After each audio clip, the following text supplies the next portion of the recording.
گرچہ اس میں بھی ریت کی آمیزش تھی۔ گھر پہنچ کر جب صورتحال ابا کو معلوم ہوئی تو وہ ڈنڈا لے کر مجھ پر بل پڑے۔ ایک دو ڈنڈے کھانے کے بعد میں بھاگ پڑا اور گھر سے نکل گیا۔ ادھر ادھر گھومنے پھرنے کے بعد شام ہوتے ہی گھر کے پچھواڑے سے ہو کر اپنے کمرے کی چھت پر جا چڑھا۔ اس وقت اماں کمرے میں بیٹھی آٹا گوندھ رہی تھی۔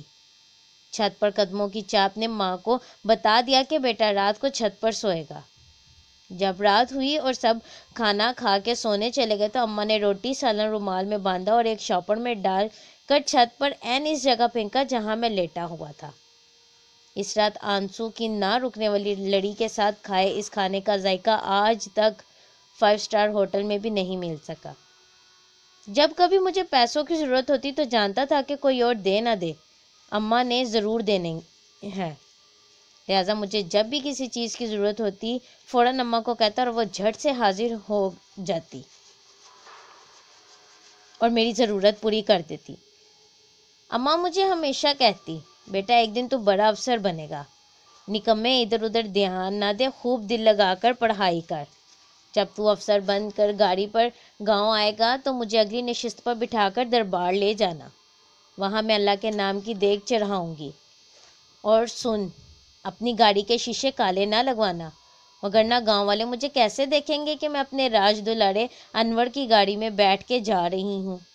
میں نے سائیں کے دربار پر 2 دیگیں چڑھانی ہیں، ایک تیری نوکری کی، دوسرا تیری شادی کی۔ وہ والہانہ کہے جاتی، اچھا سن، تیری شادی میں وہ ٹی وی والی کے ساتھ کرواؤں گی جو صبح صبح پروگرام کرتی ہے، کتنی سونی ہے نا وہ، اور کیسے ٹکر ٹکر باتیں کیے جاتی ہے، میرا دل خوب لگے گا اس کے ساتھ، تو بس جلدی جلدی پڑھ اور افسر بن جا، باقی اللہ خیر کرے گا۔ خاص طور پر رات کو جب ابا سے کسی بات پر دھلائی ہوا کرتی، ماں کی گود میں اس قسم کی باتیں سنتے نیند آ جاتی۔ ویسے بھی بچپن میں جب اماں میرا سر اپنی گود میں رکھتی اور پیار سے بالوں میں ہاتھ پھیرتی تو خود بخود آنکھیں بند ہو جاتی۔ ایک مرتبہ ہمارے اسکول کا تفریحی دورہ شہر سے باہر جا رہا تھا، جس کے لیے 100 روپے جمع کرانے تھے۔ ابا سے پیسے مانگے تو انہوں نے انکار کر دیا۔ اماں سن رہی تھی، انہوں نے بھی میری وکالت کی مگر ابا نہ مانے۔ میں رونے لگا تو ابا نے مجھے 2-3 تھپڑ جڑ دی اور چلے گئے۔ اماں میرے پاس آئی، میرے آنسو پوچھے اور تسلی دیتے ہوئے کہا کہ رو مت، میں پیسے دے دیتی ہوں۔ یہ سن کر میری باتیں کھل اٹھیں۔ اماں نے دوپٹے کے کونے سے بندھے 100 روپے نکال کر مجھے دیے اور خوشی سے بگلے بجاتا رہا اور باہر نکل گیا۔ 2 دن بعد ہماری جماعت تفریحی دورے پر چلی گئی۔ ابا کو پتہ چلا کہ میں بھی گیا ہوں تو اماں سے پوچھا کہ اس کے پاس پیسے کہاں سے آئے۔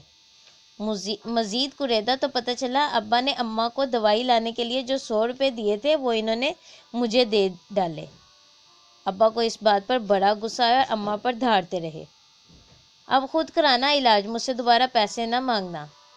جیسے تیسے میں نے میٹرک کر لیا، میں مزید تعلیم حاصل کرنا چاہتا تھا۔ اماں نے کہا کہ بیٹا، باپ کے حالات تیرے سامنے ہیں، اس بیچارے پر پورے گھر کا بوجھ ہے، پھر تیرے چھوٹے بہن بھائی بھی پڑھ رہے ہیں اور ان کا خرچ بھی نکالنا پڑتا ہے، تو کہیں نوکری کر لے اور ساتھ ہی ساتھ تعلیم بھی حاصل کر۔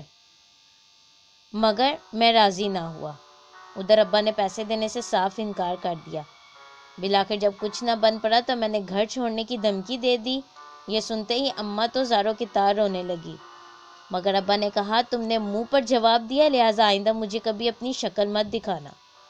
شام کے سائے ڈھل رہے تھے جب میں اپنا سامان باندھ کر گھر سے نکلنے لگا۔ اماں میرے پاؤں پڑ گئی، دوپٹہ اتار کر میرے قدموں میں رکھ دیا اور کہا کہ بیٹا مت جا، میری قسم ہے تجھے رک جا۔ مگر اس وقت جوانی کے نشے اور ہٹ درمی ہونے کی بنا پر میں نے اماں کی ایک نہ سنی، گھر کی دہلیز پھلانگ گیا۔ میں کچی سڑک پر جا رہا تھا کہ اچانک سامنے سے آتی گدا گاڑی والے نے مجھے پیچھے دیکھنے کو کہا۔ مڑ کر دیکھا، اماں بھاگی آ رہی تھی، سر پر دوپٹہ تھا، نہ پاؤں میں جوتی۔ میں نے دل میں فیصلہ کر لیا کہ آج اماں کو بھی خوب کھڑی کھڑی سناؤں گا۔ مگر جب وہ میرے پاس پہنچی تو اس کے گال آنسوؤں سے تر تھے، آنکھیں ویران، آواز لڑکھڑاتی اور بڑائی ہوئی۔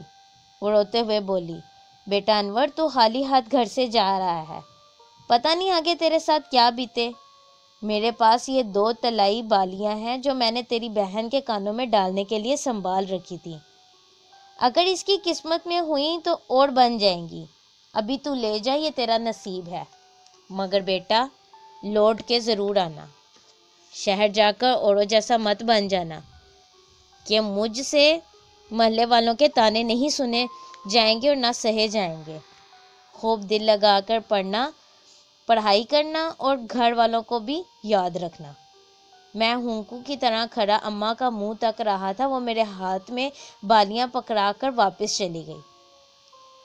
میں دم بخود وہیں کھڑا رہا جب تک اماں میری نظروں سے اوجھل نہیں ہو گئی۔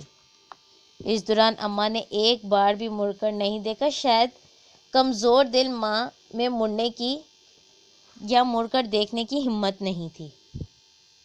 یوں میں شہر پہنچ گیا، وہاں میں نے سب سے پہلے سونے کی بالیاں بیچی، جو رقم ملی اس سے اسکریپ کا چھوٹا سا کاروبار شروع کیا۔ محنت اور ماں کی دعاؤں سے کاروبار پھیلتا پھولتا چلا گیا اور میں لاکھوں میں کھیلنے لگا۔ آئی ریپیٹ، محنت اور ماں کی دعاؤں کے بعد کاروبار پھلتا پھولتا چلا گیا اور میں لاکھوں میں کھیلنے لگا۔ اس دوران میں نے بھول کر بھی گھر والوں سے رابطہ نہیں کیا۔ میری سوچ یہی تھی کہ بڑی سی گاڑی میں گاؤں پہنچ کر اپنے باپ سے کہوں گا کہ ابا دیکھ، میں اتنا دولت مند بن گیا ہوں، مگر اماں کو گاڑی میں بٹھا کر دربار لے جاؤں گا۔ اماں، آپ 2 نہیں اللہ کے نام کی 4 دیگیں چڑھاؤ۔ آج 15 سال بعد جب میں اس قابل ہو گیا کہ اپنی شاندار گاڑی میں گاؤں جا سکوں تو تحائف سے خوب لتھا پتھا وہاں پہنچا۔ گاؤں پہنچتے ہی میرے ساتھ عین ویسے ہوا جیسے میری سوچ تھی۔ لوگوں کا ہجوم گاڑی کے پیچھے لگ گیا، ہر کوئی مجھے دیکھنے کے لیے بےتاب تھا۔ اپنے گھر کے سامنے میں نے گاڑی روکی اور نیچے اترا۔ تب تک پورا محلہ وہاں اکٹھا ہو چکا تھا، لوگ چہمگوئیاں کر رہے تھے۔ میرے چہرے پر فاتحانہ اور متکبرانہ مسکراہٹ تھی، لیکن اس سے پہلے کہ میں اپنے گھر کا دروازہ کھٹکھٹاتا، میرا چھوٹا بھائی جاوید مجھے پہچان کے میرے گلے لگا اور خوب دھاڑیں مار مار کر رونے لگا۔ مجھے کچھ سمجھ نہ آئی کہ ہوا کیا ہے۔ آخر وہ سسکتے ہوئے خود ہی بولا، بھائی جان، آپ نے آنے میں دیر کر دی، اب کچھ باقی نہیں رہا ابا اور نہ اماں۔ یہ الفاظ مجھ پر پہاڑ کی طرح گرے، پیروں سے زمین کھسکتی محسوس ہوئی اور آسمان گھومتا نظر آنے لگا۔ محلے والوں اور بہن بھائیوں سے پتہ چلا کہ اماں روزانہ کچے راستے تک جاتی اور یہی کہتی کہ میں نے انور سے کہا تھا بیٹا لوٹ کے آنا، میں تیرا انتظار کروں گی، اور مجھے یقین ہے کہ وہ ضرور آئے گا۔ اب سب اسے سمجھاتے مگر وہ ہماری ایک نہ سنتی۔ بھائی نے بتایا کہ ابا 2 سال پہلے بیمار ہوا اور چل بسا، جبکہ اماں 1 ماہ پہلے اس فانی جہاں سے چلی گئی۔ وہ حسب معمول میری رات دیکھتے کچے راستے پر گئی اور واپس نہ آئی۔ اندھیرا چھانے لگا تو ہم پریشان ہوئے۔ میں کچھ محلے والوں کے ساتھ اماں کو لینے گیا، ہمیں ایک جگہ وہ زمین پر پڑی نظر آئی، پتہ چلا ایک زہریلے سانپ نے انہیں ڈس لیا تھا۔ یہ بپتا سن کر میں خاموشی سے اٹھا اور دربار والے قبرستان پہنچا، جہاں میرے ابا اور اماں دونوں اپنی قبروں میں لیٹے ہوئے تھے۔ وہاں میں نے 4 دیگیں چڑھائیں اور دوسرے روز ہی واپس شہر آ گیا۔ اب میں بہن بھائیوں کو ملنے کے لیے بلا لیتا ہوں، مگر دوبارہ گاؤں جانے کی ہمت نہ کر سکا کہ وہاں اماں کی یادیں جینے نہیں دیتی۔ سیانے سچ کہتے ہیں کہ انسان دوڑتے دوڑتے اپنوں سے اتنا دور چلا جاتا ہے کہ اسے واپسی کا راستہ تک یاد نہیں رہتا۔ میں خود کو ابا اور اماں کی موت کا ذمہ دار سمجھتا ہوں، جن کا لخت جگر عرصہ دراز ان سے دور رہے اور ماں باپ کو یہ بھی خبر نہ ہو کہ بیٹا زندہ بھی ہے یا نہیں، وہ تو جیتے جی مر جاتے ہیں۔